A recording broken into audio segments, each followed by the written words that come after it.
નમસ્તે. આજે અમે ટેક્સો ગ્લોબલ ફાઉન્ડેશનમાંથી આવ્યા છે. તો આજે અમે મહિલાઓ માટેના એક ખૂબ જ અગત્યના વિષય એટલે કે મેન્સ્ટ્રુઅલ હાઇજીન, જેને માસિક સ્ત્રાવ અને પીરિયડ્સ પણ કહે છે.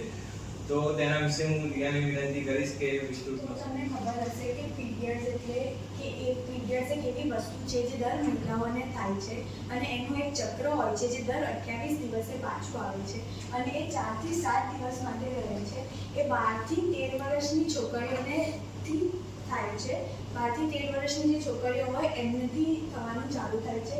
એ પહેલા શરૂઆતમાં એ રેગ્યુલર નથી હોતું, પણ ધીરે ધીરે એ રેગ્યુલર થાય છે. આ એના સિમ્પટમ્સ છે કે અગર તમે પીરિયડ્સમાં થતા હો તો તમને કાં તો કમર દુખે, પેટમાં ચૂકો આવે, તમને અલગ અલગ ખાવાની ક્રેવિંગ થાય, કાં તો તમને કોઈક વસ્તુની ફેસ પર પિમ્પલ આવે, કાં તો તમને ચીડ મચે. પછી આ એમની વિશે તો તમને ખબર હશે કે પીરિયડ્સમાં લોકોને ખાસી બધી માન્યતાઓ હોય છે. જેમ કે જ્યારે તમે પીરિયડ્સમાં હો તો લોકોને એવું લાગતું હોય છે કે તમે ગંદા છો, તમે બીમાર છો, તમારે આખેલી વસ્તુ ના ખાવી જોઈએ, તમારે નહાવું ના જોઈએ, માથું ના ધોવું જોઈએ, તમારે કોઈને અડવું ના જોઈએ, તમારે રસોડામાં ના જવું જોઈએ, તમારે અલગ સૂવું જોઈએ. આ બધી માન્યતાઓ છે. આ એના પ્રોડક્ટ્સ છે. જેમ કે આ છે sanitary pad, menstrual cup, panty liners, period lines અને ટેમ્પોન્સ. આ 5 એની પ્રોડક્ટ્સ છે. તો 41% થી ઓછા લોકો છે જે આવા પ્રોડક્ટ્સને યુઝ કરે છે. આ બધા પ્રોડક્ટ્સ એ હાઇજેનિક પ્રોડક્ટ્સ કહેવાય અને ખાલી 17% લેડીઝ છે જે નેપકિનનો યુઝ કરે છે. નેપકિનનો યુઝ કેવી રીતે કરવું અને તમે અગર કપડું યુઝ કરો છો તો એ કપડાને તમારે કેવી રીતે ધોવું એ આપણે જોઈએ. તો અગર તમે કપડું યુઝ કરતા હો તો તમારે એને પ્રોપરલી એકદમ સરખી રીતે ચોખ્ખું કરીને ધોવું અને એને તાપમાં સૂકવવું. કેમ કે તમને ખબર છે કે તાપ જ એક એવી વસ્તુ છે જે બધા કીટાણુને મારી શકે છે. અને અગર તમે નેપકિન યુઝ કરતા હો તો એને તમારે ડિસ્પોઝ કરવું અને એ જરૂરી છે. આ છે કે જ્યારે તમે પીરિયડ્સમાં હો તો તમારે ધ્યાનમાં શું રાખવું જોઈએ. તો અગર તમે પીરિયડ્સમાં હો તો તમારે પોતાની સ્વચ્છતાને ધ્યાનમાં રાખવું જોઈએ.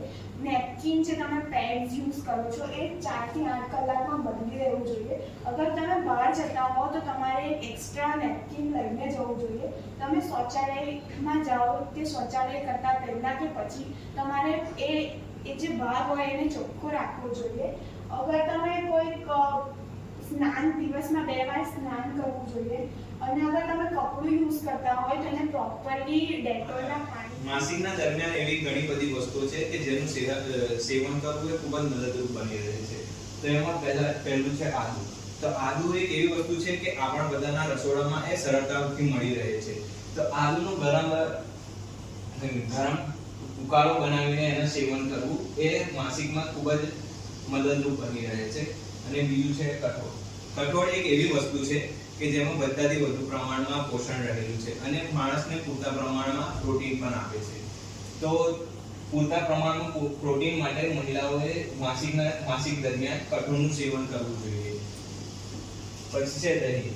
તો એવું ઘણી બધી વાર થાય છે કે માસિકનો સમય પત્યા પછી મહિલાઓને ઇન્ફેક્શન જોવા મળે છે. તો ઇન્ફેક્શનથી રાહત મેળવવા માટે મહિલાઓએ દહીંનું સેવન કરવું જોઈએ. તો ફુદીનો એક માસિક દરમિયાન મહિલાઓને માથામાં અને પેટમાં દુખાવો જોવા મળે છે. તો એ દુખાવાથી રાહત મેળવવા માટે મહિલાઓએ ફુદીનાનો ઉકાળો બનીને તેનું સેવન કરવું જોઈએ. શું તમને યોગા વિશે ખબર છે? મને લાગે કે તમને ખબર નહીં હોય તો મેં આજે તમને જણાવ્યું કે યોગા માસિક દરમિયાન કેવી રીતે તમને મદદ કરી શકે છે. માસિક દરમિયાન ખીચાને સરળ બનાવવા માટે યોગા એક સ્વાસ્થ્યકારક રીત છે. તેમાં શ્વાસ લેવાની વિવિધ તકનીકોનો સમાવેશ થાય છે અને તમારી સ્નાયુઓને આરામ કરવામાં મદદ કરે છે. અને તમારી ખીચાને ઘટાડી અને સરળ બનાવી શકે છે અને તમારા રક્ત પ્રવાહને આરામ કરવામાં મદદ કરે છે. પેલ્વિકના મુખ્ય યોગ કોષમાં હલનચલનનો સમાવેશ થાય છે જે ગર્ભાશયની આસપાસ સંકોચ બનાવે છે અને તમારા પેલ્વિક પોષણને પૂર્ણ પાડે છે. અને શ્વાસ લેવાની વિવિધ તકનીકોમાં પ્રાણાયામ યોગાનો મુખ્ય ભાગ છે જે મન અને નર્વસ સિસ્ટમને શાંત કરવામાં મદદ કરે છે. ના 4 યોગાના મુખ્ય પોઝ છે. આ રીતે કરવાથી તમને સ્નાયુઓ અને ખીચાણને સરળ આરામ કરવામાં મદદ મળશે. આ બીજા 2 યોગા પોઝ. આજના સમયમાં જેટલી માસિક વિશે મહિલાઓને જાણકારી છે એટલી જ પુરુષોને પણ જાણકારી હોવી જરૂરી છે અને તેમને માસિક દરમિયાન આરામ કરવો જોઈએ.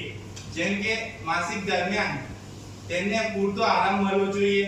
જો એમને દુખાવો થાય તો તેને ગરમ પાણીનો શેક કરવો જોઈએ અને તેનું ધ્યાન રાખવું જોઈએ અને તેમને પૌષ્ટિક આહાર મળે તેનું પણ ધ્યાન રાખવું જોઈએ. આપણે તો જેટલી માસિક વિશે મહિલાઓને જાણ હોવી જોઈએ એટલી પુરુષોને પણ હોવી જોઈએ. તો હું આશા કરું છું કે આ પ્રેઝન્ટેશન પરથી તમે માસિક વિશે જાણ્યા હશો. ધન્યવાદ.